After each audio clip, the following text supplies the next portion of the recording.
Morning, everyone. I just want to give you the Wi-Fi password if you don't already know it. It's under student OST, and it's the number 4 26 times.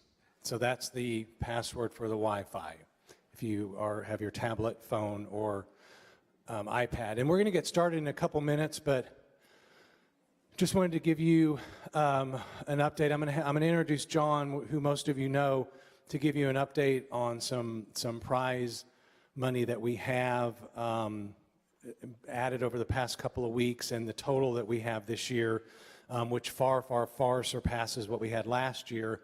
And it's good news for all of y'all because it's a lot more money to compete for, category-wise, end-of-day-wise, and county-wise. We've been doing very well in New Braunfels, and Comal County has a nice sizable amount of money thanks to the New Braunfels Community Foundation and McKenna Foundation and GVTC in a 3 or 4 county area. Our media started actually last night. KSAT is our TV sponsor for this year, and the whole month of April is devoted to the Big Give through their KSAT communities. And John actually made mention that the deadline for registration is April 10th. They're doing a story on Monday night from our New Braunfels training. They're going to be out in the comfort training doing some interviews. So look for that on KSAT and ksat.com, and follow them on Twitter and Facebook as well, because they are following the Big Give. Other news, I guess that's it. We're about a month away, so that's exciting. And we've got also some billboards that'll be up and running in Hollywood Park, digital boards that I just found out this morning the mayor of Hollywood Park is going to run our Big Give boards on 4 of their digital boards that run 281 north, south, and then 1604 at Stone Oak. So that's really nice. We hope that Clear Channel Outdoor will do the same as they did last year. We just haven't heard back from them. And then we'll be doing some interviews and radio on iHeartMedia across stations in the iHeart group, and as well as Cox Radio. So we are definitely trying to get out there to get the message out via our media. We have some stories to pitch the Business Journal as well as the Express News. So we also encourage you all, because a lot of you have media contacts, you pitch stories and things. This is now your opportunity to do that, because the media is looking for nonprofits that are participating in the Big Give to tell their story and the importance of being a part of this community event. So now would be the time to reach out and try and schedule those. Morning show visits are great. As well as pitching the news department as well on radio, TV, and print. So we encourage you to do that on your own, and always, of course, wrap that around the Big Give and the promotion that we're trying to accomplish as well. So I'm going to introduce John real quick to talk a little bit about some new prize money, and then we'll get started with the presentation. Thanks. So I don't know if you guys saw the KSAT last night, but we right now have, well, including the 12,000 now from McKenna, altogether we have about $350,000 in prize money that the vast majority of agencies are eligible for, so that's fantastic. That'll be distributed in 123 different prizes. So there are tons of opportunities to win something. And then in addition to that, there's another $250,000 that we know of so far in match money that's coming through the website, for a grand total of around $650,000 to $700,000 at this point. That's substantially larger than last year. We were at $178,000 at this point, at that point in time. So that's great. Those prizes, I just wanted to talk to you just briefly about a little bit of the structure. You will be seeing them on the leaderboard page so that you can sort of get an idea of what all they are, what all your group's eligible for. And then in addition, we will be running a workshop through Kimbia. It'll be a webinar that'll be recorded and kept online, but you can attend live. That'll talk about all the ins and outs of the website. So it'll talk about the toolkit. It'll talk about your links to getting donor information. It'll talk about your URL. It'll talk about prize structure a little bit, just so that we get it all clear before the event. We're looking at next week, but we might back it up since we haven't had that yet. So quickly, that prize money is going to be broken out into end-of-day category prizes like it was last year. Those are the biggest prizes. And at the pools for each of the 12 categories, there'll be money available. It's different for each one. based on donors. Then we have the first, second, and third place for small, medium, and large organizations. We're giving out hourly prizes of $1,000 for every hour. We're giving out quickest out of the gate, the hare. So for organization that raises the most money between midnight and 6 a.m., and then a tortoise, 6 p.m. to midnight. We're giving out organization from the first year that brings in the most new donors, so not like by percentage, but by sheer number, most new donors from last year. And then the first year organization will get a different prize for the most money raised for the first year group. And then there's, the Kronkowski breakdowns. There's some of all that you'll be able to check out in more detail.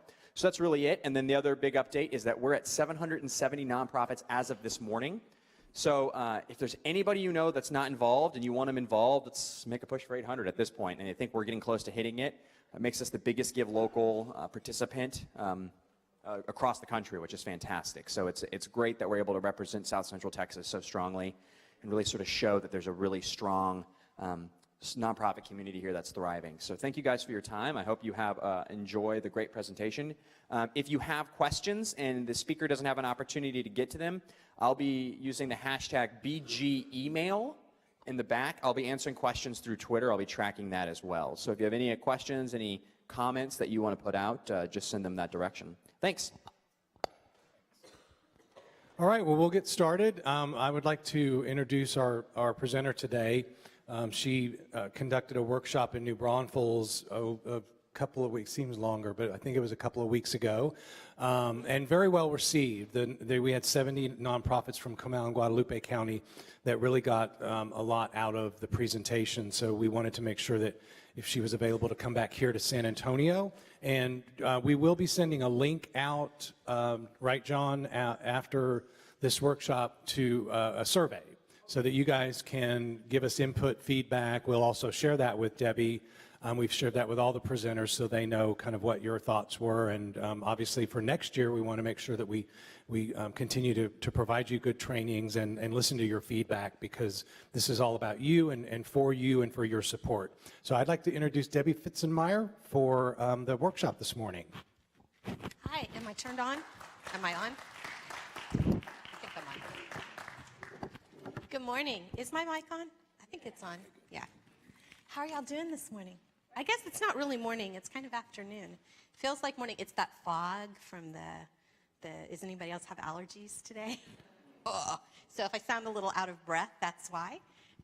Thank you so much for having me here today, Scott.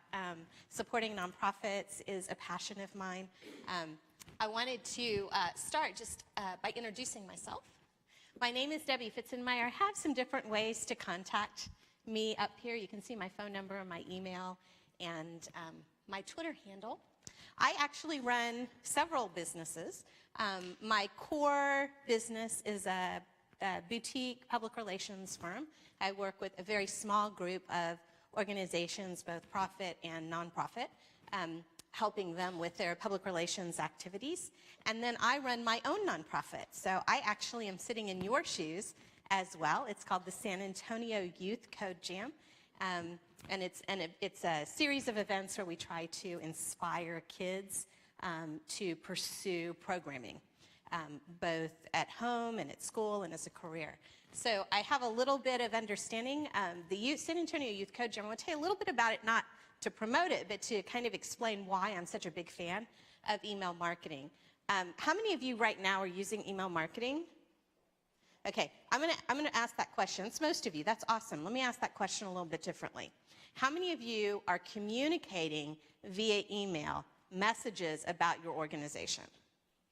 Okay, now keep your hands up. How many of you are eliciting a physical, measurable response from those emails? Oh yeah, there we go. Okay, so I don't know if you guys noticed, but a lot of hands went down on that second question. My goal today is to help you move beyond just email marketing as a communications means to email marketing as true marketing. You'll hear me repeat this over and over again, but email marketing is about eliciting a physical, measurable response. What are your donors and your constituents actually doing with the information that you're sending them?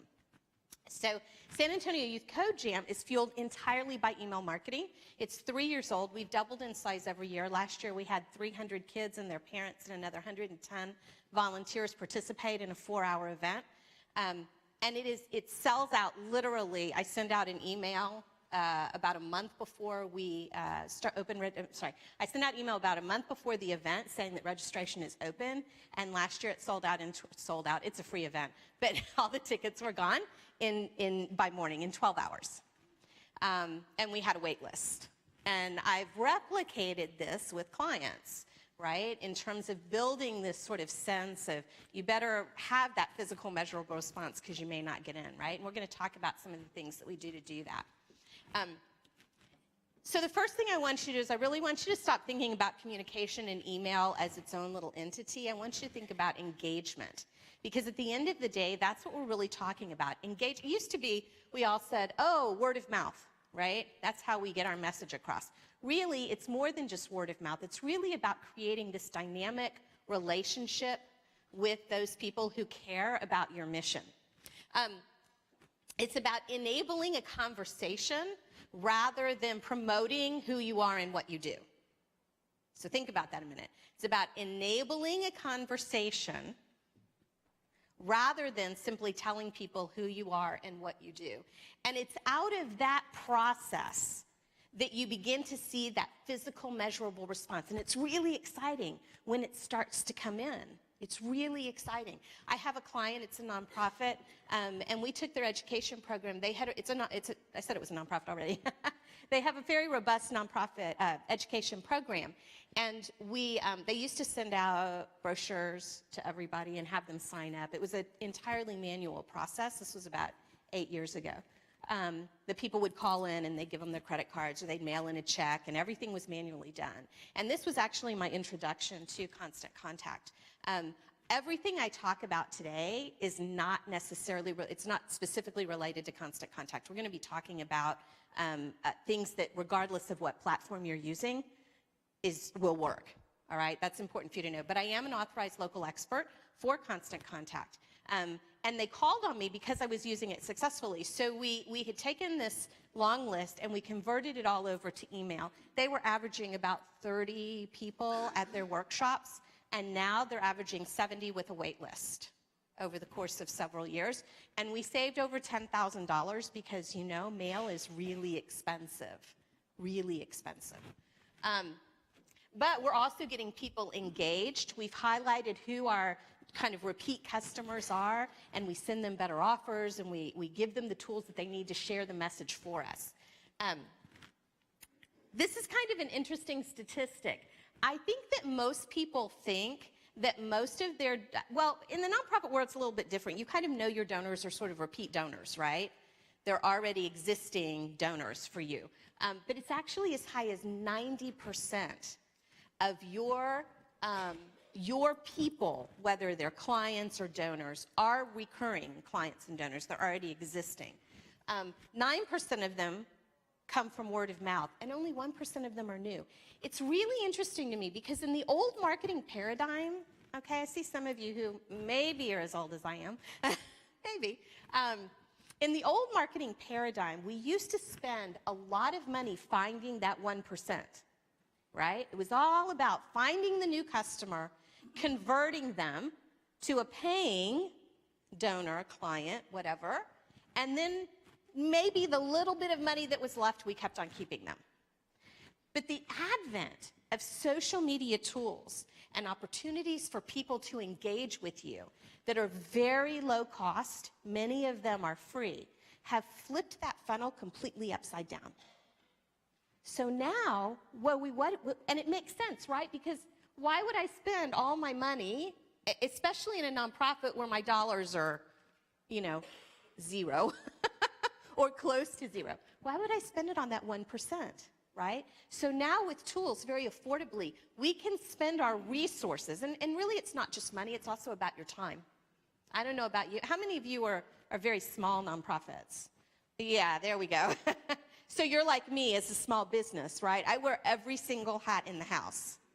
And I don't have a lot of time to spend just exclusively on marketing. But when we flip this funnel and we start using these tools, what happens is we spend our time, energy, and resources keeping our existing clients and donors and constituents. And they're the ones who help us find new ones through that word of mouth. and through sharing. When we equip them properly to do that job. So why email? Why not forget email because for some reason people still think it's passé? I'm not exactly sure why that is because the statistics don't bear that out. But email works because it's permission-based. If you're doing it correctly. When you are using an opt-in email, right? So people have an interaction with you, you ask them to subscribe to your email list, and they say, yes, I would like to subscribe to your email list. They have invited you to their front door. They have invited you into their inbox because they're interested in receiving what you have to say. And that's why it works, because I'm already predisposed to care what you have to say. I've told you that I care what you have to say. It's cheap, it's fast, it's unbelievably easy. Key, it's measurable, and we're going to talk about how it's measurable when we get a little bit deeper. And it's actually very effective. Let's see how effective it actually is. Wow, look at some of these statistics. 40 times better at acquiring new customers than Facebook and Twitter. Combined, it's even, when you combine that social piece with that email marketing piece, it's even stronger. Okay, let me paint a picture of that for you. It's what we typically call in the marketing world omni-channel. Okay, the reality of it is people are involved. We are now living in a digital economy where we're accessing information from a multitude of devices that are interconnected. Okay, so I'm sure many of you, how many of you check your email on your computer? Okay, just about everybody. How many of you check it on your phone? How many of you do both? Yeah, there we go. So you can start to see at a very small microcosm that actually we're accessing the same information in this variety of channels, and we're sharing and we're using information in a variety of channels. So let's give you an example of that. The Big Give PR has just started, right? Some media going out. So I'm sitting in my office and I'm listening to the NPR or something, and I hear something come on the radio about the Big Give coming up, and I think, oh yeah, I remember that from last year. You know, I think I'm gonna do something about that. I'm gonna give. And then I get busy, and it's not the day anyway, and it's kind of naggled in the back of my mind. Well, we come closer to the day of the Big Give, and I start seeing tweets pop up, and Facebook posts pop up from nonprofits and from people that I'm affiliated with, my friends and my family and my sphere of community. And I start seeing these feed up. I'm like, yeah, I'm gonna do that. I'm gonna do that. And maybe I put an alert on my phone, probably not, because I have 1,000,001 alerts on my phone. So the day of the Big Gig comes, and suddenly everything's popping up everywhere, right? I'm on Facebook, and maybe a sponsored post pops up, and then I'm on Twitter, and maybe a friend tweets something out. Maybe there's something that comes out from Thunderclap. I see it in the newspaper again, maybe I hear on the radio. I think to myself, yeah, you know, I've got to tell my husband when I get home because I want to make a donation. I get home and it's dinner time and I'm really busy, okay? But I'm still checking my phone. It's kind of still there because I cook and I tweet at the same time. Does anybody else do that? Or am I just sort of obsessed? So I'm cooking, I'm burning dinner because I'm busy on Facebook. And then maybe right before I go to bed, I've forgotten all about the Big Give. Maybe right before I go to bed, I check my email one last time and it pops an email from a charity saying, you know, don't remember, just a couple of hours left. I go, oh yeah, I got to do that. Click, and I make a donation. So you can begin to say throughout the day, there's these various touch points, right, through email and through social. And when those things are working together, it's really, really dynamic. Between 42% and 88% say email is, of companies using email, say it's one of the most effective lead channels, so if lead generation. So this is true of donors as well. Why, anybody have a clue why you think that might be? Okay, we're going to go back to the, because I invited you into my inbox, you already know I'm interested in you, okay? Nonprofits actually have an above average open rate. So you have an advantage over your for-profit counterparts. About 24% is an average open rate. And a click-through rate is typically just a little bit under 10%. And that can go even higher. depending on what your message is and if the timing is right and if your market is right, correct? And we're going to talk about how you can how you can raise those numbers. Are any of you measuring your email? Anybody in this room watching? Good, good, good, good. All right. I love this phrase. It's the workhorse of modern marketing. I pulled that up from an article last night. I loved it. Why? Because for every dollar you spend, you get so much back on your return on investment. Anywhere from $39 to about $72. It's a huge range, but it's still far more than any other marketing channel. But here's the other reason that email is so important.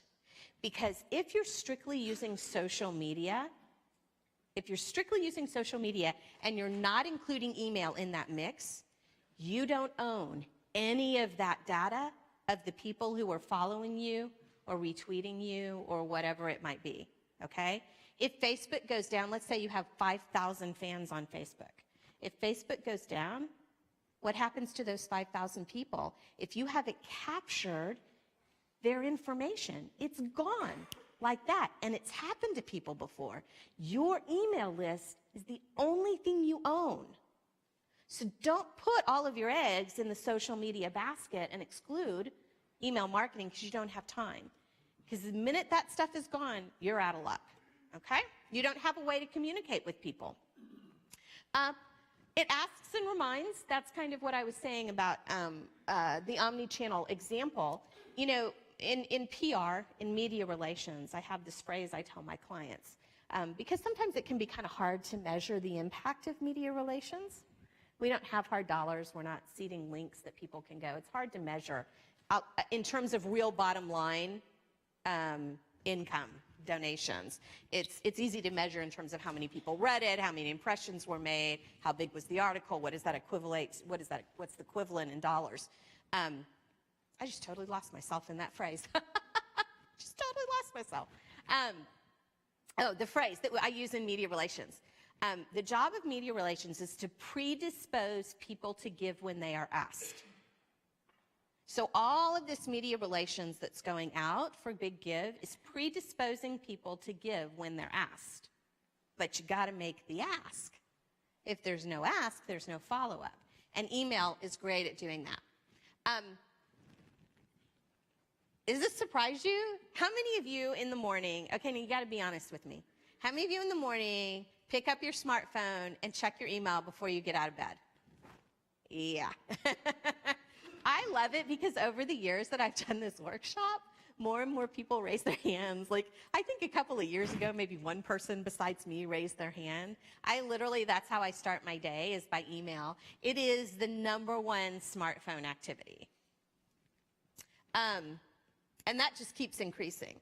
And it's inexpensive. It can range anywhere from free to as low as $20. You know, it can get a little bit higher, but typically not a whole lot higher unless you're using a really sort of gold medal, fancy schmancy email marketing platform. The reason that I ended up using Constant Contact for my client, and this was before I started teaching on their behalf, was because it was an easy-to-use platform. I'm not super tech savvy, guys. I'm just not. For some reason, I think because I have a pretty big social media footprint, people think I'm really tech savvy, and because I run a nonprofit for kids, people think I'm really tech savvy, but I'm really not. It has to be pretty simple drag and drop for me to be able to use it, and Constant Contact provided that for me. So you don't have to go, when you're thinking of an email platform, you don't have to go to a really big fancy one. We're going to talk about why you want to use a platform, but you don't have to go to a really big fancy expensive one to get what you need. All right, so here's our roadmap for today. We're going to talk about how to get started, how to get opened, how to drive action, and then how to do it better. Any questions so far? Okay, let's go. Getting started. A roadmap. Yeah, this doesn't come as a surprise to anybody. You've got to know what your goal is. You've got to know what you want at the end of the road, okay? Is it more email addresses? Is it more donors? Is it more money? Is it more influence? Is it more impressions?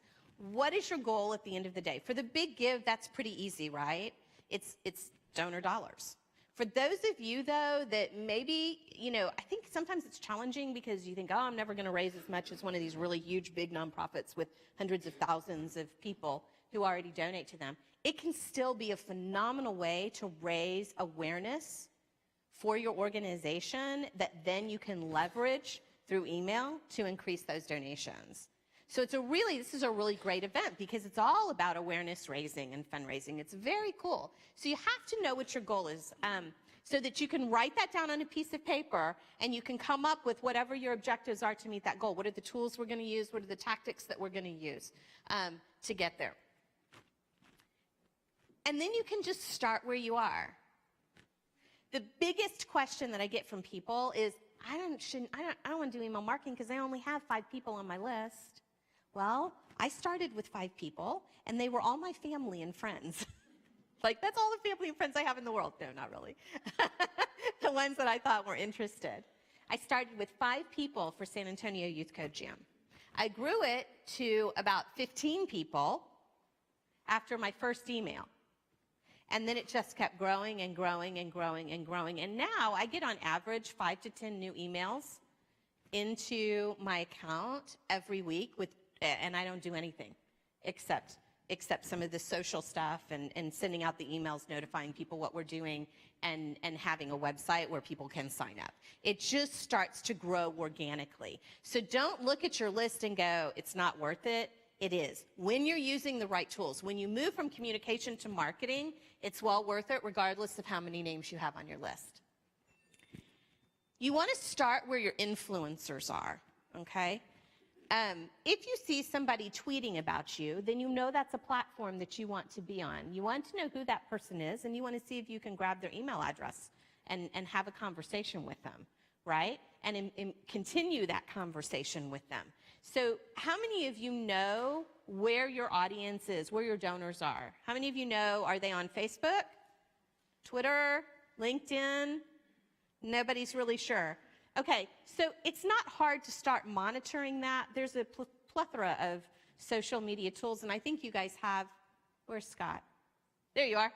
I think you guys have some stuff on social media tools on your website, right? In the toolkit. Where you can start to monitor. Just go in and do a search on Twitter of your organization's name or something related to your organization. If you're dogs, start doing some searches online and see where you're popping up. Start looking at the back end of your Facebook to see who's commenting, who's retweeting, who's reposting, things like that, sharing your posts. And you'll start to see where there's the most engagement. And if you're measuring your email marketing, you'll see if there's a lot of engagement.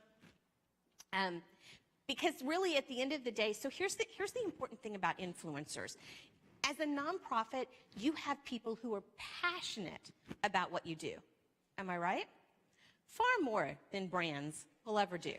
Because it's emotional, right? It taps into something really important inside of us. So you have these people who are really, really passionate about who you are. And when they're influencers, they're all influencers because at the end of the day, my friends on Facebook and Twitter and the people that I stand around the water cooler with and the people that I go exercise with, right? They're all in my sphere of influence. And we all typically share the same values and we share many of the same interests. So if I'm interested in something, so I have a kid who has some special needs, and my friends in my little community are aware of this. This is kind of how it looks, right, of the sphere of influence. And my friends know the organizations that we've worked with to help him get to where he is today. And so when they have a need, guess who they reach out to? They reach out to me. They really don't go to the yellow pages and look for an organization. They reach out to their friends. And you know this. How many of you have gone on Facebook and posted something like, where's the best restaurant? I want to go out with my husband tonight. Or I need a plumber. Have you guys done that? And there's kind of this list of, so the people who have this influence are really powerful for bringing like people to you. All right. And I really want you, when you're thinking about using email, I really want you to use a platform. So of those of you who are using email marketing, how many of you are using Outlook to send your emails? Okay. And how many of you are using a platform like MailChimp or Constant Contact or Aweber or one of those? Okay, excellent. Here's why you want to use an email platform because Outlook isn't going to do you much good. Number one, you can't send to a large group via Outlook. Excuse me. At once.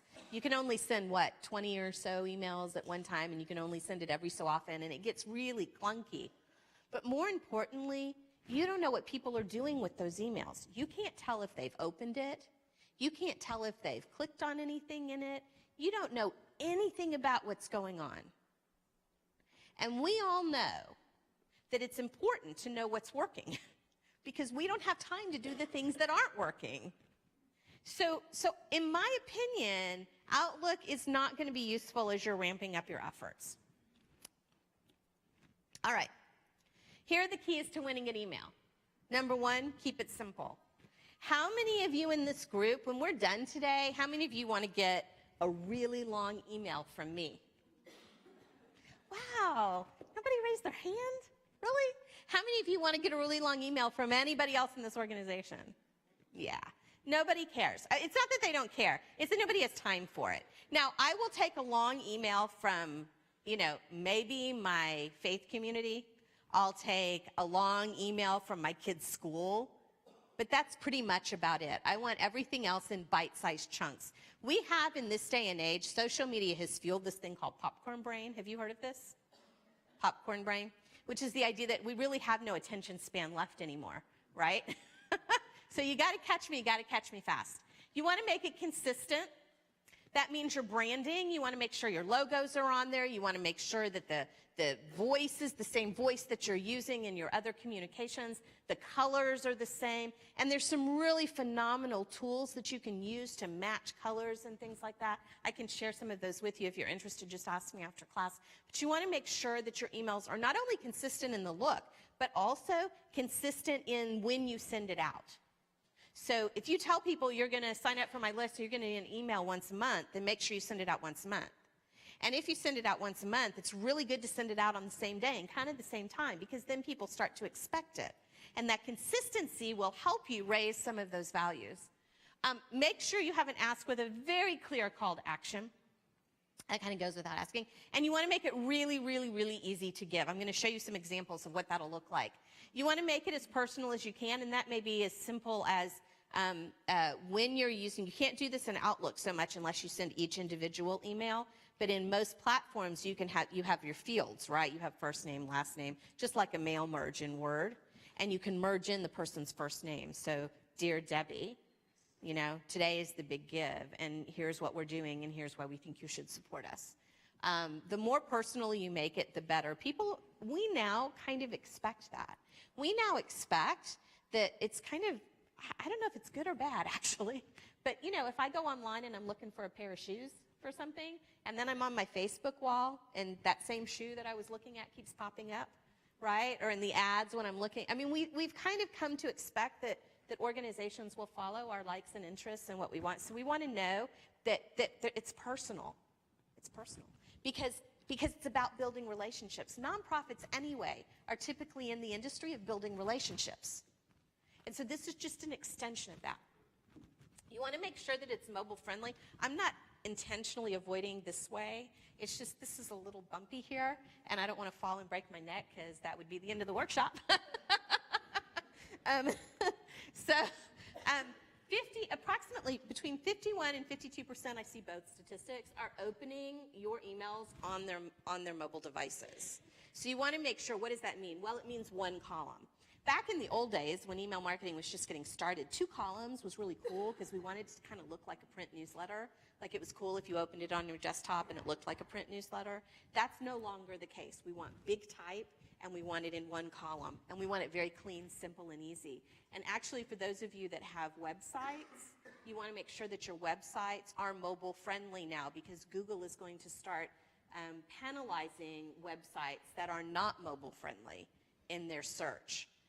Because of this increase with people accessing on tablets and phones. You want to make sure that everything is shareable through social media profiles, through emails forward to a friend.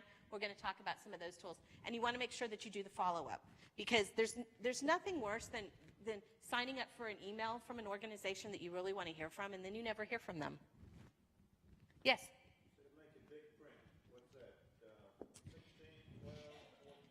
I like 14. 14 is pretty standard across the industry. It looks kind of funny on a desktop, but it looks really good on mobile.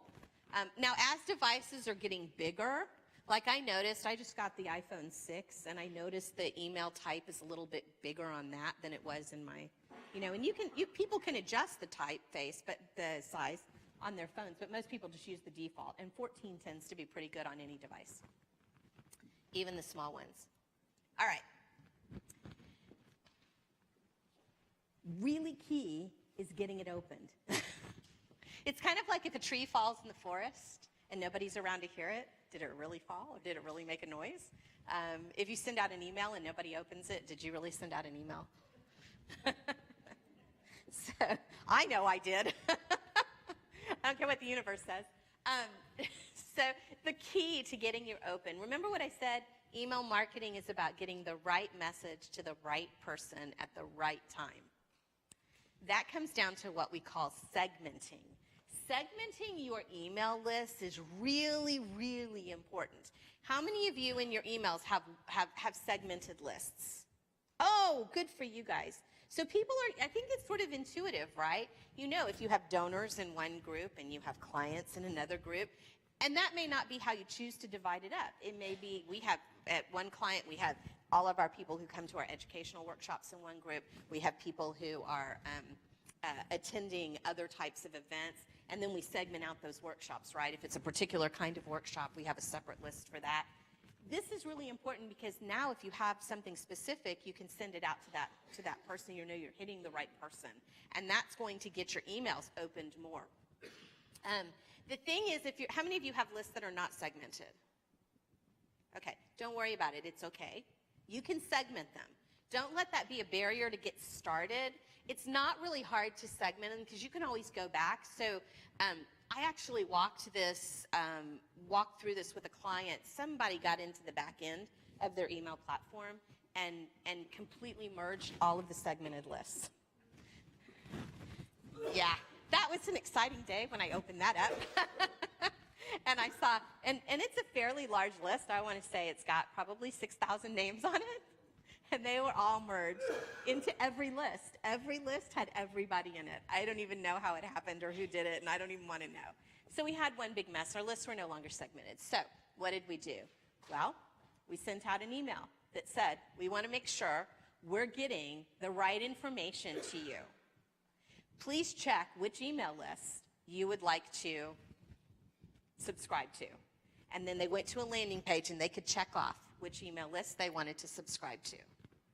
And we had, I'm going to say, about a 70% response rate. So we may have lost a few, but honestly, the few that we lost were the ones who aren't opening the emails anyway.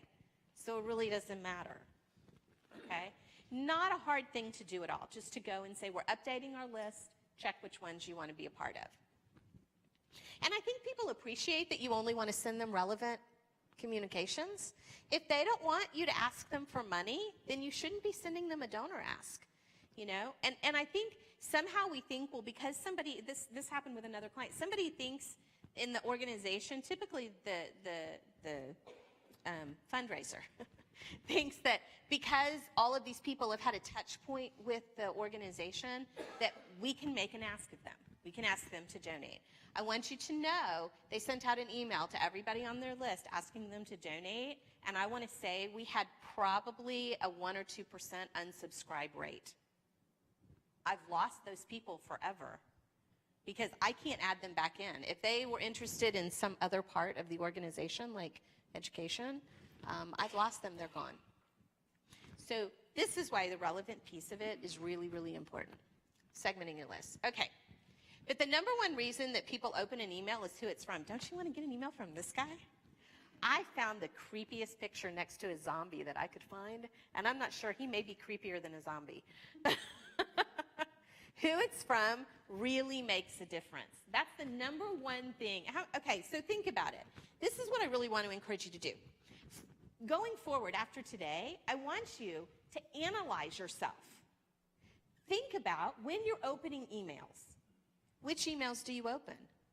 Who's it from? What does the subject line look like? What does the content look like? And as you become good students of your own email, I think you'll learn a lot about the behavior of other people, because really we're not all that different. This was something that I learned actually in college in my PR class. The way we learned to place stories was by studying other media stories and trying to figure out who placed the story, what was the pitch. And it's amazing how quickly you can learn things by doing that. So you'll find, I'm guessing, that you always open emails from your family. You probably always open emails from your schools, the schools that your kids go to. You probably always open emails from your faith communities. Probably always open emails from other employees at your company. And everybody else kind of falls into some other category, right? And my guess is that the one thing you look at before you decide that you're going to open it is who it came from. So what I need you to do, if you are a single person and you're known by your organization, you might send it out from your name, comma, the name of the organization. If you're a larger organization, you might just send it out from the name of the organization or from the executive director. If it's a fundraising ask, you might send it out from the name of the board chair, comma, the name of the organization, right? All of these things create an impression. The second thing that makes people open an email is the subject line. Okay, you probably don't realize this, but as soon as I say it, you're going to go, oh, of course. When we look at our emails in the morning, when you're scrolling through your emails, you do something automatically. You automatically categorize your emails into 3 categories: now, later, and never. Am I right? That's exactly what we do. And the nevers you're never going to get to. You probably deleted them. The laters, maybe you foldered somewhere, or maybe you just kind of ignored them, or you didn't open them because you think you're going to go back because it's bold-faced. You're going to see it later on. You're going to open it, right? And it's really only the nows that you get to. So this is really key about how do you get yourself moved from later to now, or from never to later. I don't know if I can get you from never to now, but over time you probably can. So a couple of things I want to make a point about your subject line. You never want it to be probably more than about 50 characters long. Really long subject lines typically have a lower open rate.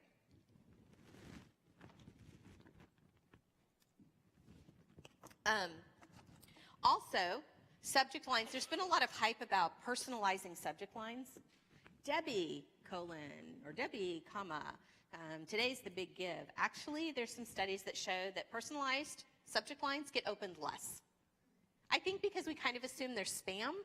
It seems like a lot of spam emails come in that way. So I think we just kind of ignore those.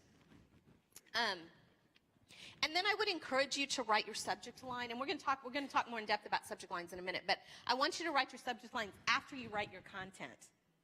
And see, after you write your email content, what kind of floats up to the surface as your theme. This is really important because this is part of the CAN-SPAM Act. Here's what I want you to know about the CAN-SPAM Act. Just Google it and look it up.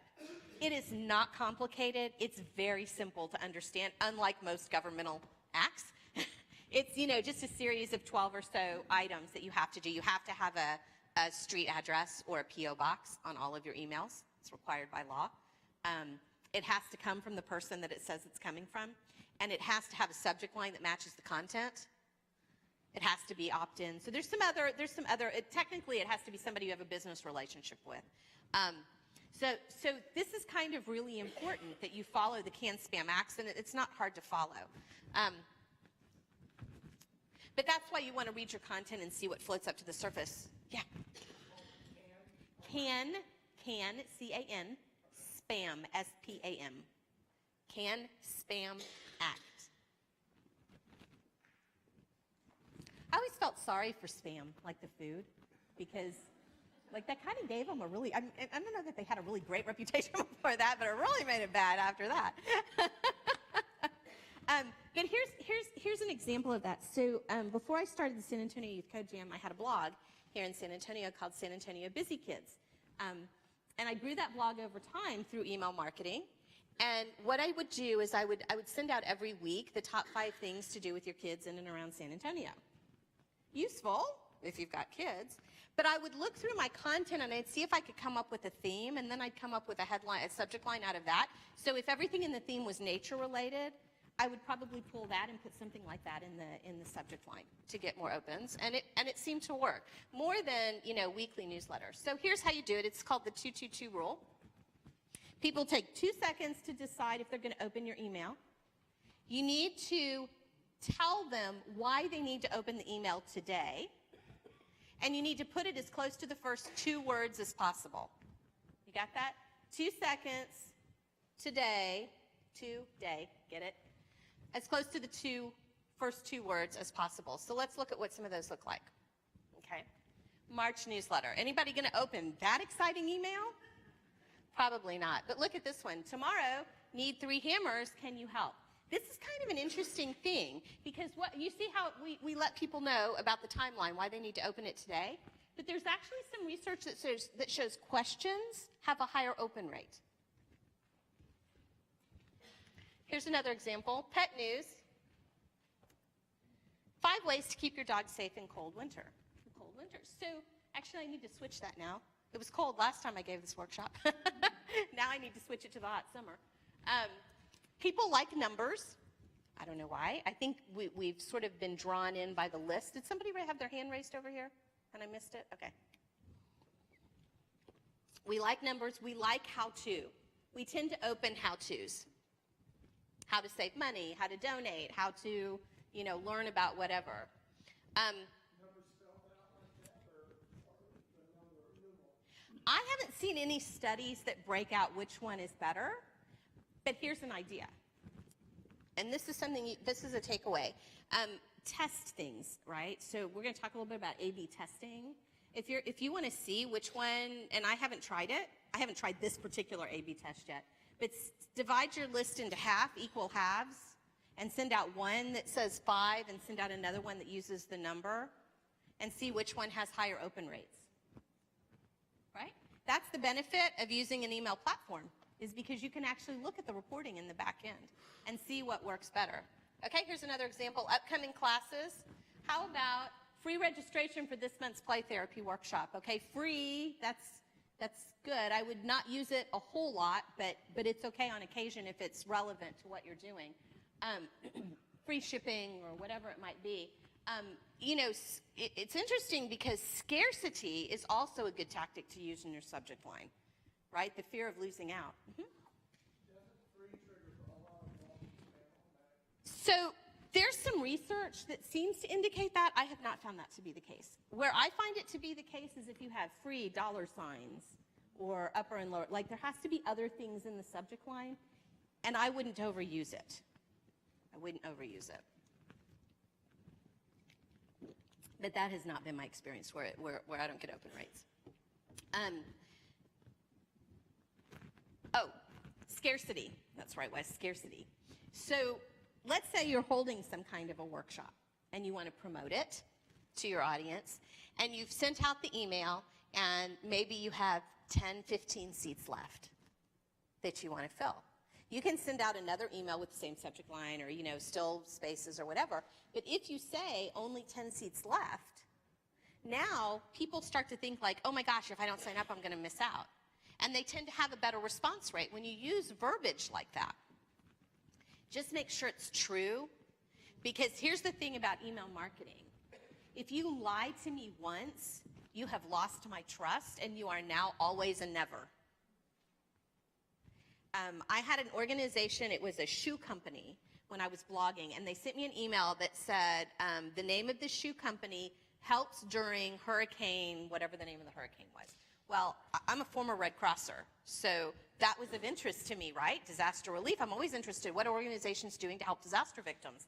So I opened the email, and it said, rain, rain, go away, little Johnny wants to play, and it was an ad for their rain boots and their umbrellas. Right?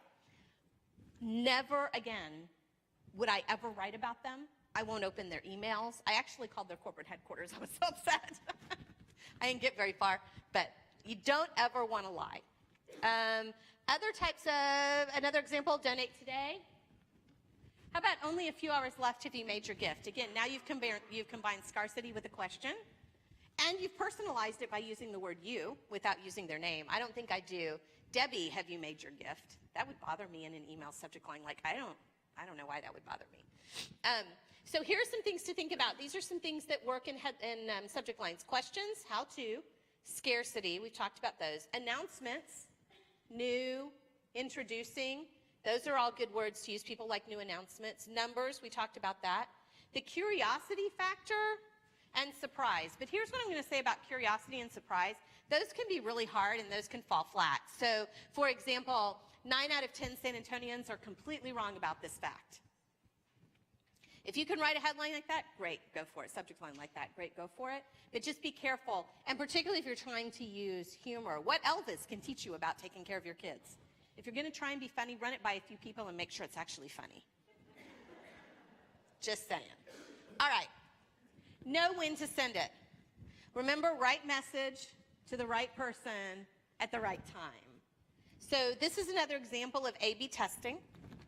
So what you need to do is I want you to divide your email list into 3 even sections. Write your email, and then pick 3 days of the week. Whenever you think people are going to be most likely to open your email. Maybe it's Tuesdays, Thursdays, and Saturdays, or Mondays, Wednesdays, and Fridays, or whatever 3 days you think. And send the exact same email. Don't change. Remember from basic science fair class when you were in high school, right? Don't change any other pieces of it. Just change the day of the week that you send it, and then go back into the back end and see what it says, right? Which email not only got opened the most, but which had the most click-throughs. Because you want to drive that action. Opening an email does nothing for you until somebody clicks on something in that email and makes a donation, or clicks on something and goes to your website, or picks up the phone and calls, right? So you want to know what those actions are, or maybe they shared it. And then, once you've figured out your best day, now I want you to take those same 3 lists, and I want you to pick 3 times of the day, whether it's 9 a.m., after lunch, 9 p.m., whatever times you think people are most likely to open your email. And I wouldn't be constrained to the general. I mean, generally they say Tuesday through Thursday between 10 and 2, excuse me. Tuesday through Thursday between 10 and 2 is the time that most emails get open. But don't be constrained to that. Know your audience. Think about who your audience is. And if your audience are parents with little kids, they're putting their kids together at night, and after they're done with that, typically they go on their email. So you might find that Friday night at 9 o'clock is your best time, right? If you're sending to singles who are going out on dates Friday at 9 o'clock, that's probably not a good plan. All right, and then study it, and then you'll have your time in your day. Now, you can do this A/B testing with anything. You can do it with subject lines. You can do it with the color of your button. If you put a button in your email that says donate now, you can do one with a red button and one with a green button and see which one works better for you. You can do it with options. How many options do you want to include? Donate $5, $10, $15. Or do you want to have 5 options? And which one creates the largest donation, right? So you can do this with any number of factors within your email. All right, questions so far? How are we doing on time? Oh, we're good. All right, getting action. Because that's what we really want to do, right? Opening an email isn't an action. It's a kind of an action, and it's okay. And if you're only communicating, then opening an email, assuming somebody has read it, is a good thing. But really, you want to drive some kind of an action. So this is kind of an interesting study that I found just before I gave the last Big Give workshop. 37% of organizations sent no email within 30 days of somebody signing up. And then 56 did not ask for a this is specific to nonprofits, by the way. 56% did not ask for a donation within 90 days. There was no call to action for that. They're really losing out. Again, if I sign up for your email, I actually want to get information from you. Send it to me. It's really good when people sign up for your email if you set those expectations. And the expectations you set, I'm going to send you a monthly email, right? Or I'm going to send you a weekly email, but then stick to it. Actually do it, because otherwise you're going to sort of be sidelined.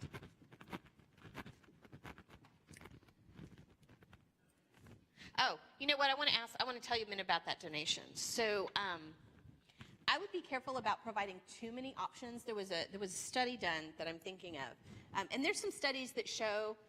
Is anybody here familiar with the studies that show what your donations options should be, and whether it should be 3 or 4?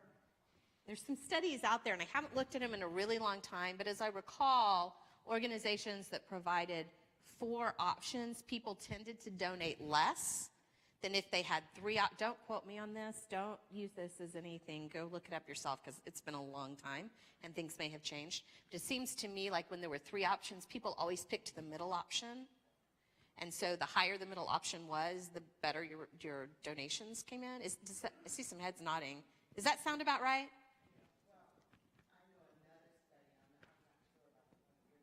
But is it kind of like that?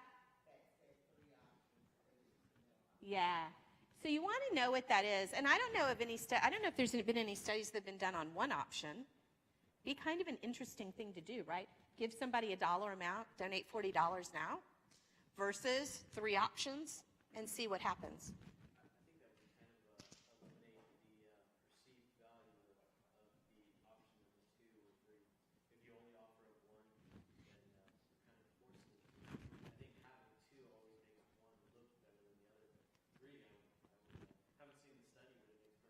It makes sense to me too.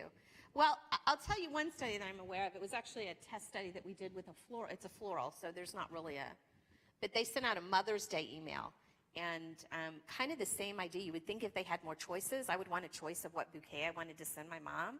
So they sent out one email with one choice, buy now, having a picture of a bouquet, and then they had another one that had 6 choices, and you could choose from that 6. And the one with the 1 choice actually outperformed 2 to 1. The one with the 6 choices. Sometimes we call it analysis paralysis. It's just too many choices, so I just go away. It'd be an interesting thing to A/B test, I think. All right. The key to getting your emails open is to answer this one question: what's in it for me? And I don't mean you, the nonprofit. I mean me, the person receiving the email. Sometimes we think we have really important news that we want to share, but the reality of it is nobody really cares. I'm sorry to tell you that. Nobody really cares. It's the same thing with media, news, right? We want to send something to a reporter because we had this great new thing happen, but nobody cares, and the reporters aren't going to pick it up. I think it's really important to always make sure things go through that filter of what's in it for that person who's receiving it. And if you're not sure, ask some people around you and make sure, because perceived value is what's going to get us to respond to something. You are not your donor. You are not your client. Know who they are. If you're a 35, 36-year-old or younger than that, letting my age up. Adult. I'm sorry, those of you who are 30 and under. You're not kids. I promise you're really not kids. But if you're younger than that, and you're marketing, and your market, for a young set, email is useful in the work world, but maybe not so much in personal life. Am I right? Texting tends to be kind of the way that, especially the younger they get now, the more texting. And I don't know how long email, if it's going to change in the next. I wonder about that in the next 10 years. Like when my 15-year-old is 25, will she start using email? I don't know. She doesn't now. She texts. Everything's by text. So if you're 20 and texting is how you like to get information, but your donors are 50, they probably don't want to get a text from you asking you to donate. It's not the way they communicate. So understand who your market is and think about what's in it for them. Okay, great content. Once you know who they are, make sure you're feeding them content that they're interested in. So how do you do that? Well, one, you tell a story. We call that putting a face on it. It might be a testimonial. It might be kind of made up, but it's something that elicits an emotional response, right? Share what you know that they don't know. And that could be any number of things. So is anybody here a pet organization, to go kind of back to the, okay. So with a pet organization, it's not just about the pets, but it's about what's useful to me as a pet owner. And you might know something, like I said, about 5 tips to keep your pet warm in the cold, take care of your pet during cold weather. Or, 5 foods. This comes up in my house all the time. 5 foods that are safe to feed your dog. Right? You know, as a nonprofit, a lot of information that I don't know, and you can share that with me, and that gives you more value to me. You don't have to make up content, though. You can curate it. So this is what I did for SA Busy Kids, right, is I curated events from all over San Antonio, and I brought them into one place, one go-to place. So you can just curate information from trade publications, from other nonprofits that are doing cool things, whatever your nonprofit is related to. You just curate information that you're already reading on a day-to-day basis, and you share that with your audience. Just make sure you're relevant, make sure you're interesting, and if you're not sure, show it to somebody else and ask them, and make sure you're concise. Again, remember, most people are accessing this on their mobile device, and so they might get through the first screen, but they're probably not going to scroll deep into it. So make sure that it's concise and that your most important information is up top.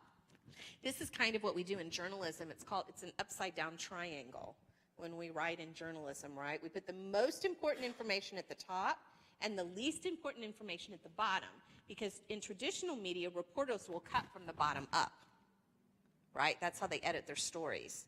So now it relates to the scroll. We're not going to scroll down. So put your least information at the least important information at the very bottom. If you can, include pictures or videos. Why? Because they get a whole lot more response. I wouldn't overdo it. So let's talk about how you do those well. So photos get 47% more click-throughs than an email without photos, and videos typically get 2 to 3 times more click-throughs than emails without videos. But here's the thing you want to know. Most people on their desktops don't get images by default. And you know this if you use Outlook on your desktop or whatever email program you're using. And when you open it, right, you have to say download pictures, or you just get those little boxes with X's in them or with whatever. So you don't want to overuse it. The biggest problem that I see nonprofits make is they'll create like an image, like a flyer. You'll have a flyer about something, and you'll take a picture of that flyer, create a JPEG of it, or you'll do it in your design program. You'll make it a JPEG, and then you'll dump it in an email, and you'll send it out. Well, guess what? I don't see it because it doesn't download that image. But also, emails that have too much image and not enough text tend to get caught in spam filters.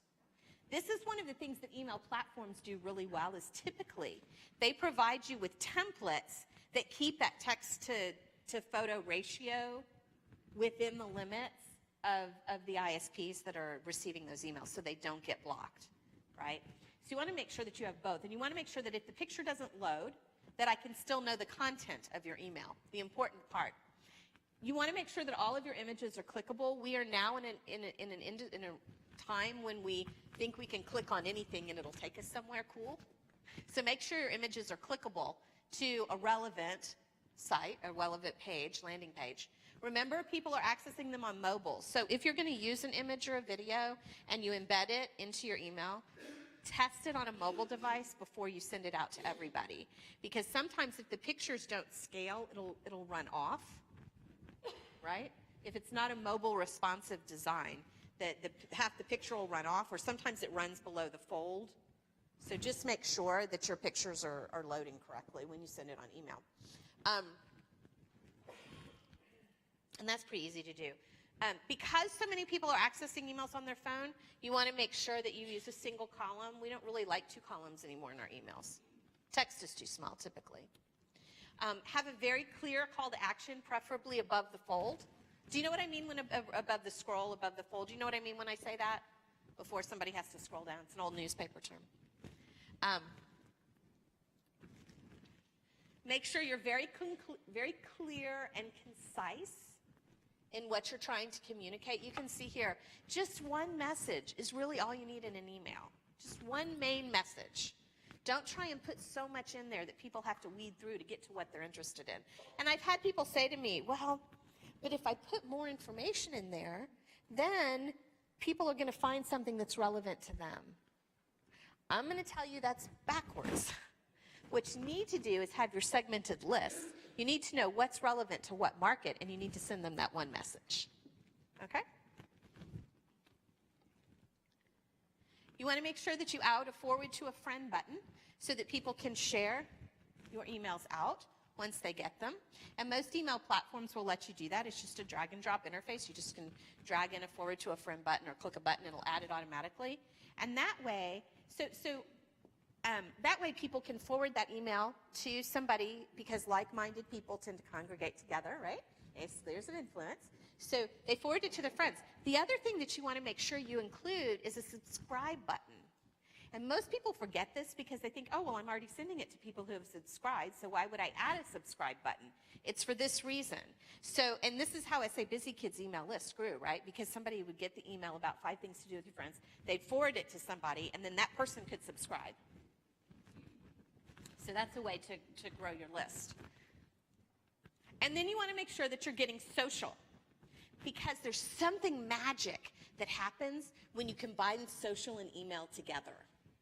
It's like email on steroids. How else to describe it? All right. So let's take a look. Take a look at some of those, why it works. Because 74% rely on social networks to guide purchase decisions. We know that, right? Because we see our friends posting about something they bought, and I'm like, oh, I'm interested in that. I'm going to go do that, right? Or I ask on Facebook, I need the name of a plumber, and people weigh in, and that's how I make my decision. 55% share their purchases on social networks. And here's your nonprofit statistic. 68% learn more about a charity if they see a friend posting on it. So they actually go and seek more information if they see their friends posting on it. So how do you make sure that happens? This is where we get to that equipping people to share, right?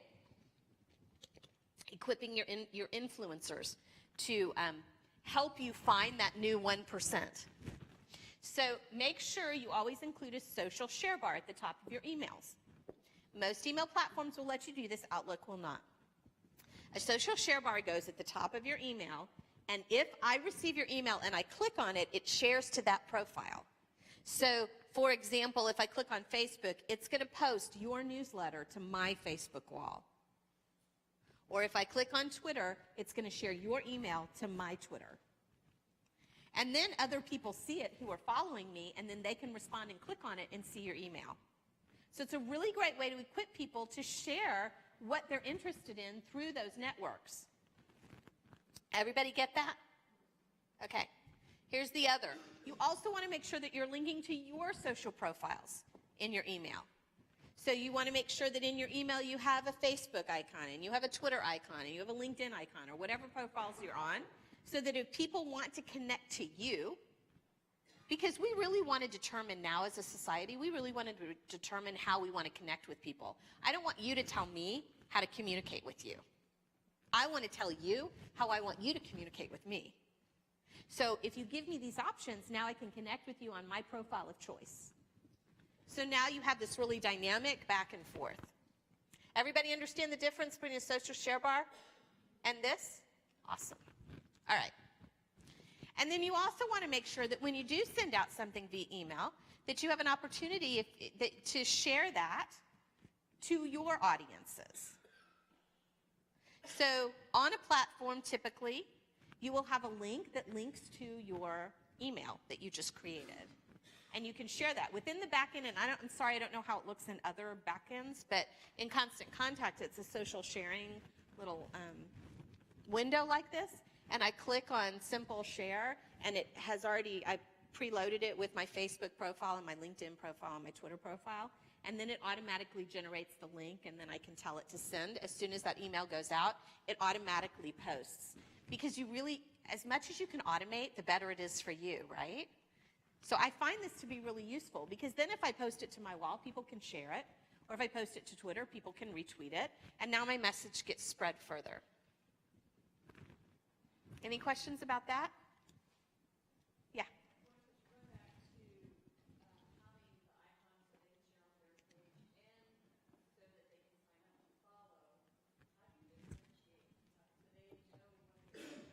Right. So the social share bar is very clear in your email platforms. It typically shows up at the very top of the page, and we sort of know now that that's what it is. And if I accidentally click on it, it's not going to take me to your page. It's going to take me to mine and say, "Do you want to post this to your wall?"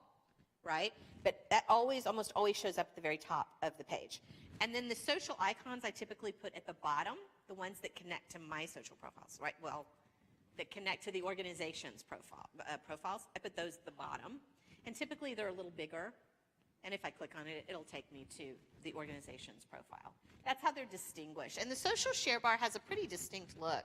And regardless, it seems to me when I've looked at other email platform providers, it all kind of looks like this. It's in one bar, as opposed to the ones that connect to your organization, which tend to be separate.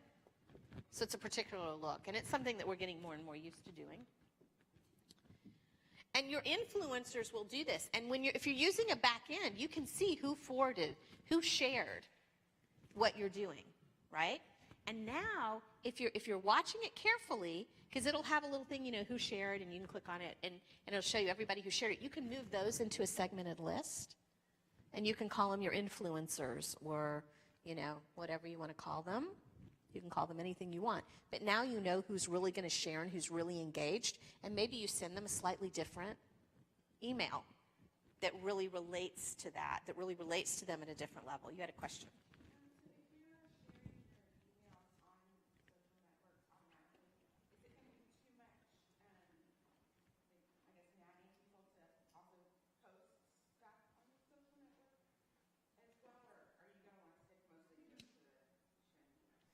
Okay, let's go back and break down that question. So your question was, if I'm doing the simple share, and I'm posting my newsletter to my social profiles, is it nagging people to ask them to share it? Oh, no, ma'am. What I'm wondering is, like if I send out a sign up for an event, and so I'm already posting it automatically into Facebook. Does that feel like it's nagging? Okay, does everybody understand that? Okay, so I think what you're asking is, I send out an email like for an event. Send out an email and I see sign up for my event, and then I automatically post that to my Facebook wall. Should I continue to post it? Or is that too much? You're asking me if it's too much. I'm going to say no, and I'll tell you why.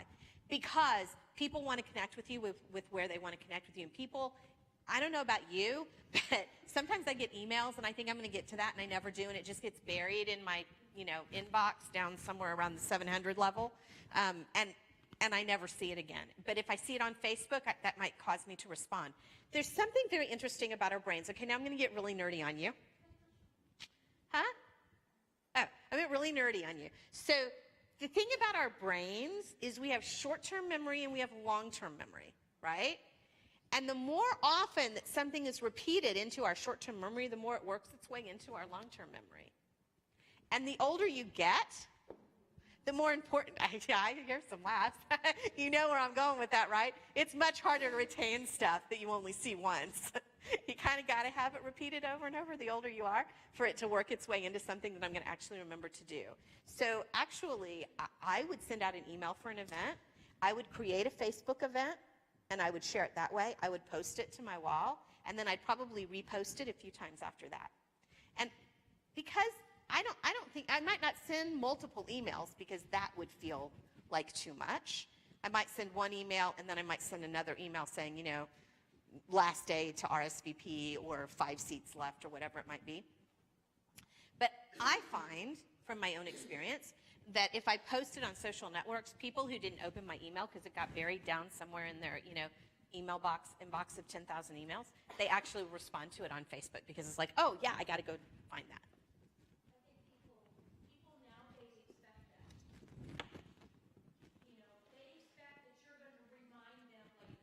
Absolutely.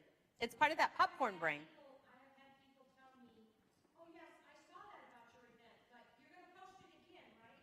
Because I'll forget.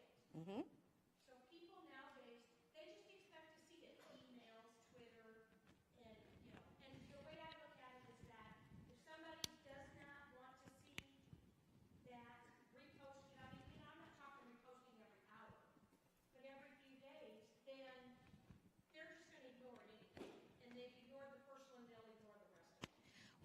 don't know if this is true of you guys, but I just have so much information coming at me all the time.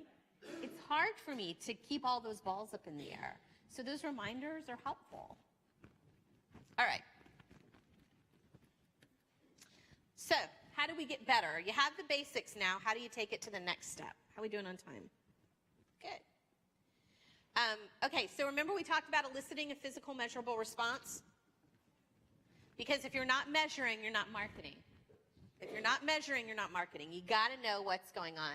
This is actually an example of what the back end of the platform looks like for Constant Contact, but I'm going to say that virtually any organization that's using any email platform, the back end of it is going to have the same kind of content in it. It's going to tell you, how many people opened it, how many people engaged with it, how many people shared it. You can actually click on those numbers and see the list of names of people who forwarded your email, or the list of names of people who shared it. And now you can segment and resegment those lists, right? You can pull that and you can keep it.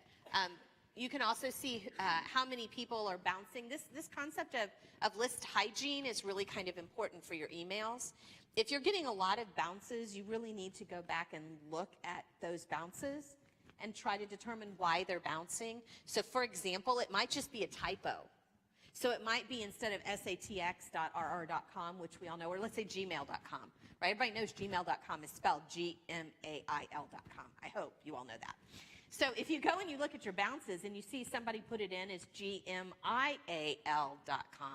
you can just go in. That's a really quick fix to recapture that information.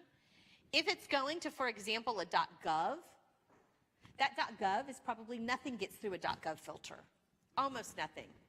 And so with SA Busy Kids, when I had .gov email addresses, I would actually go and I'd send them an email from my personal account that said, hey, my emails aren't getting through to you because it's .gov. Do you want to give me an alternate email to send to you? And I was able to recapture about 50% that way. So go through and check your bounces. But just make sure that you're watching these things, because you're only going to get better at it if you're watching it. If you're knowing who's opening and why they're opening and what's making them open and what kinds of verbiage are you using that's making them click through, you're only going to get smarter and more efficient at your workload. How many times have I said this? Make sure you have a clear call to action, a strong call to action. If you don't ask, you will not receive. So make sure it's clear, and then you can measure. Here are some tips on your call to action. Make sure that it triggers an emotional response. Make sure it triggers urgency. That's the great thing about the Big Give. This is why I think the Big Give has this sort of magic about it, because it has that urgency piece built into it. Make sure it's crystal clear and that it's easy. And if you want to, you can use an incentive, but be very careful about that. If you're going to use an incentive for somebody to click on something, make sure that it's relevant to what it is that you're doing. So for example, don't give away an iPad if you have nothing to do with technology, because then they're only clicking on it to get the cool stuff, not really because they care. And not because they're going to have a long-term relationship with you, which is really what you want, because 90% of your market are the people that you have been able to build those long-term relationships with. And then make sure it links to a relevant page. For some reason, we sort of were trained in the early days of the web to make your links go to your home page, right? And you just send them to your generic home page.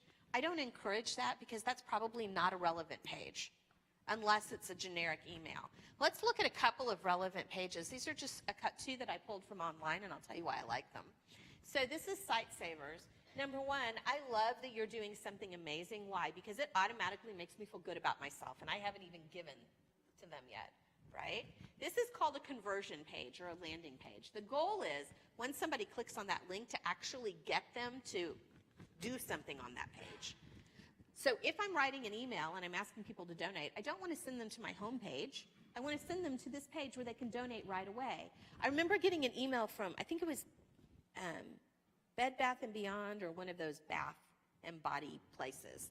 And the ad was for a discount on 3 bottles. If you bought 3, you got 1 free or something like that.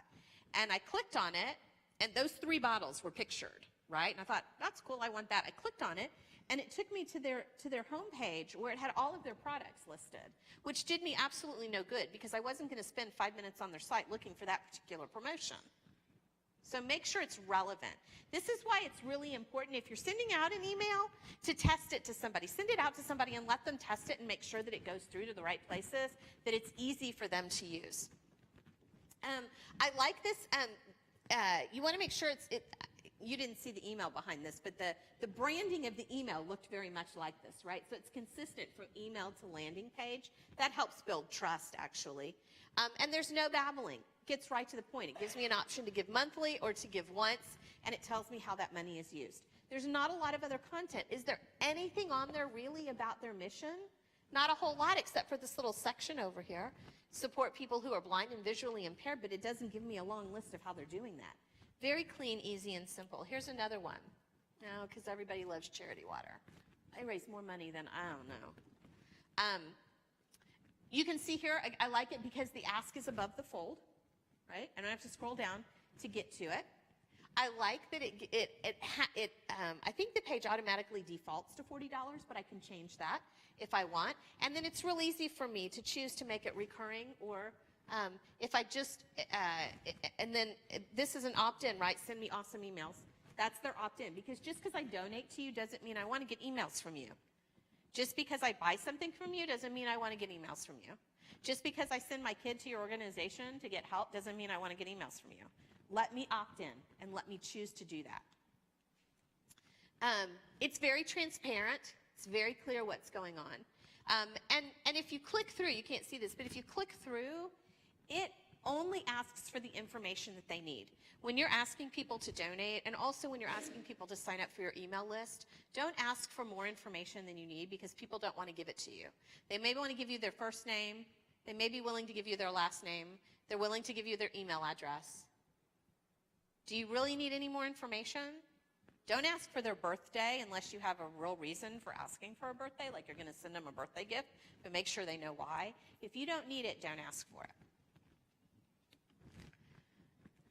So, how do you get better at measuring? Well, these are some of the things you want to look for. You want to look for who clicked on it, what did they click on, who shared it, what bounced, and then take that opportunity to clean that up. It'll take you maybe a couple of hours, but it'll save you an abundant number of hours on the other end down the road. So next steps. Here's what I want you to do. I want you to pick one thing that we talked about today. One thing, I don't care what it is, that you're going to add the social share button, or that you're going to find an email platform, or that you're going to segment your list. Whatever it is, take one thing. You're going to A/B test something. Try it, test it, read the results, and then tweak it. And then rinse, wash, and repeat. Do it again. Okay? You don't have to take everything we said today and implement it all at once. Okay? You can make, in email marketing and in social media, you can make incremental changes over time and come up with something really fabulous on the other end. It doesn't have to happen all at once. Okay?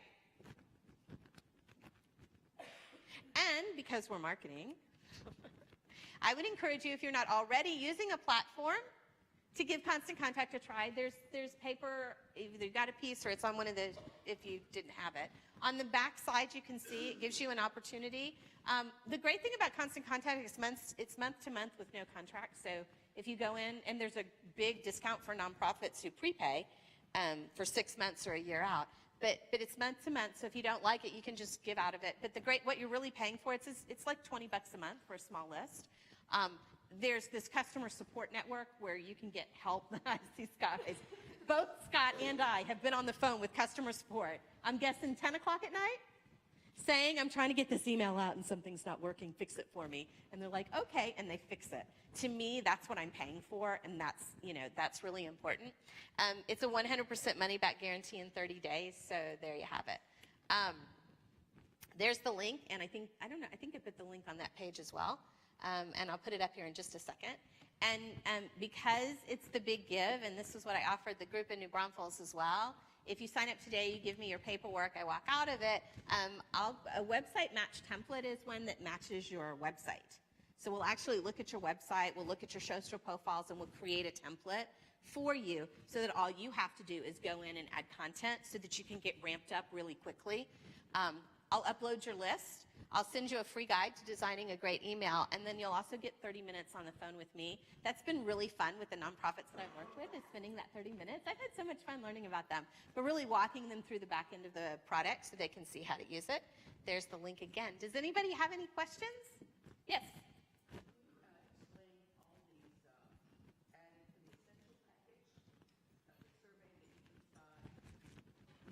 Sure, I'd be happy to. Before I get to that question, does anybody have any content questions? Not specific to Constant Contact, about email marketing or social media or whatever? Yes? What do you do about email fatigue? I know I open my emails and I see like 1,000 different emails. I'm not really gonna look through everyone, so be like, delete all. How do you It's a good question. The primary way, this is why really average rates hover around 20, 25%. If you're doing 20, 25%, you're doing really good. Part of that is because of email fatigue. I think it's about all the things we talked about today. What does your subject line read? Who's it from? Is it relevant? If it's relevant and if it's timely, I'm going to be more likely to open it. You're not going to completely be able to overcome that because you don't know who's in what's email inbox at what time. But I think if you find out what's the right time to send it, the best time to send it, the best time that people open it.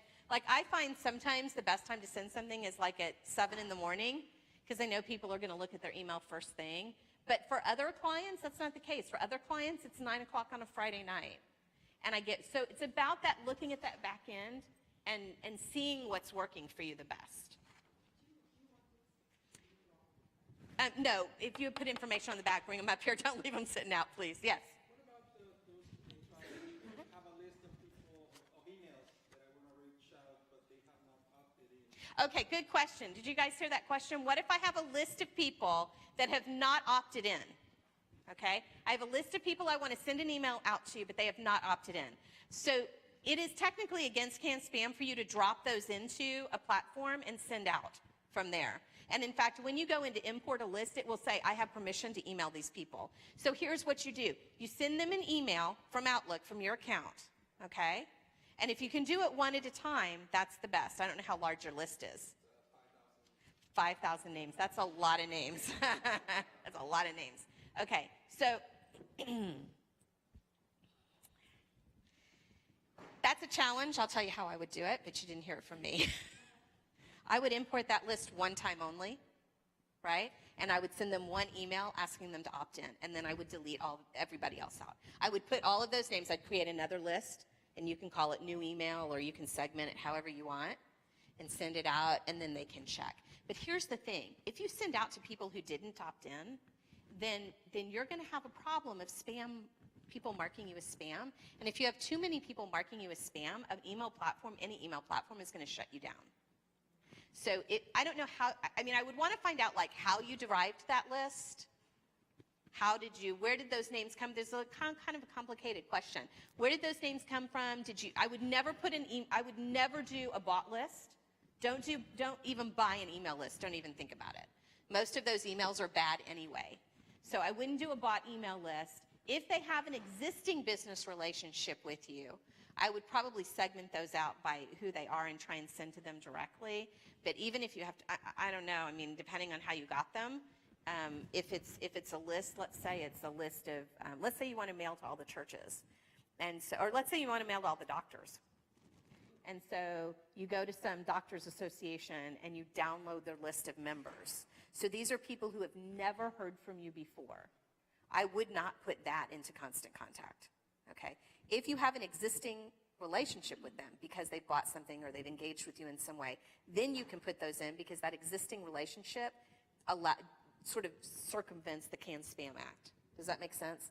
If it's a bot list or a list, I would send them one-on-one. And there's really, I know you go, 5,000 emails. I know it's not ideal, and you're going to have to do it over a long period of time. Maybe pick the top 100 and do it in batches of 100 at a time, 100 emails one day individually, and work through it that way if you've never had any previous contact with them. I have a similar list, but it's from an open records source, so it's not through an association or something like that. How does that apply to, for example? if you don't, you do not have an existing relationship with those people, so technically you can't send them, it's spam if you send them something. So again, one-on-one is really the only, I know, but that's why I'm saying here's the thing, if you send out to 5,000 people who have had no relationship with you before, we all have email fatigue. Who's going to open it? What are they going to do with it? It's kind of irrelevant. It's that spending all of your time, energy, and effort on that 1%. Why, as a nonprofit, if you don't have that much time, are you going to spend it on that 1% of new, farming for the new? Do you see what I'm saying? I wish I had an easier answer. I wish there was a really simple answer like, oh yeah, you can just send it, and it's not. And you want to be really careful, again, because it's not about marketing your organization or community. It's about building a relationship, and you want to get that relationship off on the right foot. So when you send your Outlook email out to ask them to opt in, is there a fast way or efficient way to get those responses to go directly in the comment? Yeah, it's actually a link that you have that goes to your sign-up form, and when they sign up, it's automatically input into your lists. Yeah. Somebody else had a question over here. I saw a hand go up. Yeah. Yeah, you went over the 222 rule. I've got the first two. The second two. Oh, it was 222. So people take 2 seconds to decide if they're going to open your email. They need to know why they need to do it today, and it needs to occur as close to the first 2 words as possible.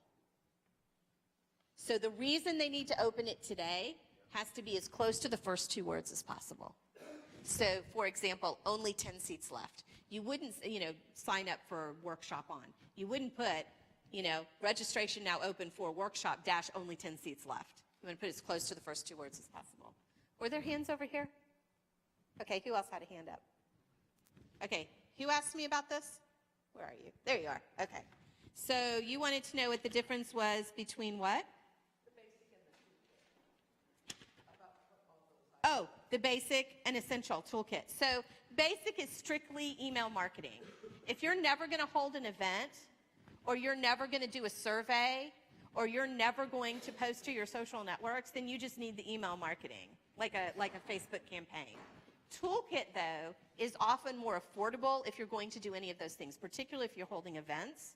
It's cheaper to go to Toolkit because with Toolkit you get this full suite of Constant Contact products, which includes it includes email marketing, it includes surveys, it includes events, it includes social campaigns, and it includes something called local deals, which is really cool if any of you are, do any of you have a product that you sell as a part of your organization? Like at the Red Cross, they sold first aid kits.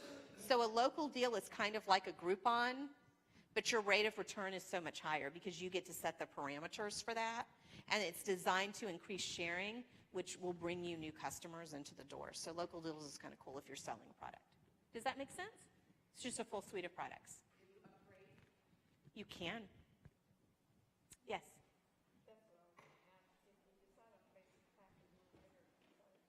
Absolutely. In fact, here's the great thing about Constant Contact that not a lot of people know is even with your emails, so let's say you have 16,000 emails, but you're really only regularly sending to maybe 9,000, then only import 9,000 because your cost is going to be cheaper. And then if you need to import those others, import them, send out to all 16,000, your cost will go up that month, but as soon as you pull all of those emails out, your cost will go back down. Does that make sense? So it's very responsive to whatever you have inside that account. If you're going to, if you're signing up for basic, and you decide later on that you want to upgrade, then you can, and then you decide I'm really not going to use those, you can always go back down too, and your pricing will adjust month by month. Other questions about email marketing or? Thank you so much for letting me come and present to you today. You guys have been fun. Thank you. Yeah, you can email it to me. Or if you want, if you put your name on there, I'll give you a call tomorrow or whatever you want. And this presentation we did record, so it will be up on the toolkit for you guys to refer to, as you need to. And as a user of Constant Contact and email marketing, Is it American Express? Oh, that's fine, yeah. Going from not using one to, over the 5 years I've been with it, I've added all the services to where now I have everything.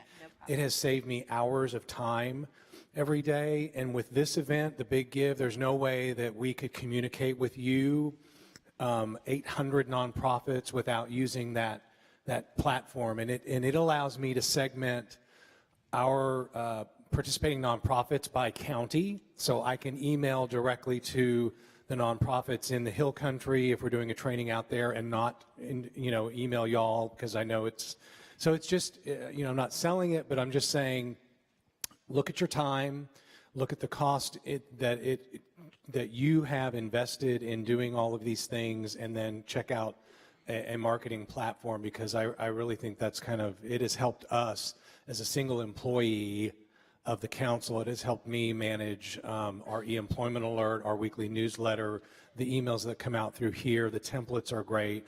And when we do events like these, all the registration is online, and it's just easy to print out. So I'm a real champion of not only Constant Contact, but any email marketing service. So, Scott, you're hired. but I want to thank Debbie and thank you all. Our next workshop, I would encourage you, we have a board training that's coming up on the 16th, I believe, in the evening, 5:30 to 7, here in this room, for one of y'all, a senior member of your organization, and 1 or 2 board members. Again, this is a quick hour and a half. We'll have wine and cheese for y'all and the board members, but it's a real important workshop, I think, because the gentleman who is presenting it talks about the Big Give and engaging your board, but also just about getting your board involved in more of the activities that you all do, and they are huge supporters of yours, and it's a way to engage them. So I encourage you to get signed up on that. We'll send out another email next week with a link, but that's on the 16th. So thank you all very much. Yes? It's just sticking to it. You can send them the link, and they can just register, because I believe on the registration it asks what nonprofit do you work or serve on, and they can just put that, so we'll link that with you. This is the fun stuff. Yeah, we have this room, so we've got a lot of space. We only have 58 people registered right now, so we need to fill the room. Thanks. Okay, I'll give you a call. Yeah.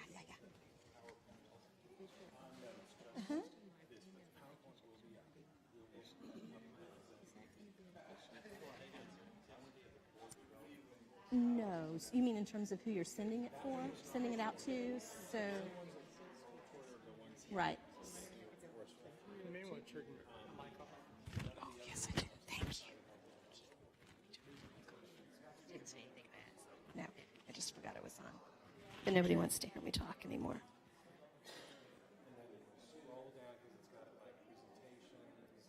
Okay, am I off?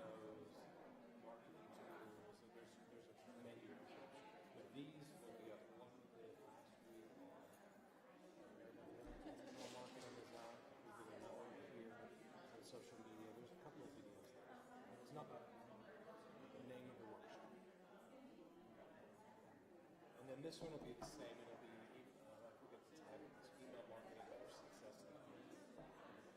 It's not the best recording, but at least the audio comes through and you can see the stage. But we'll have the PowerPoint up as well, so you can follow with that.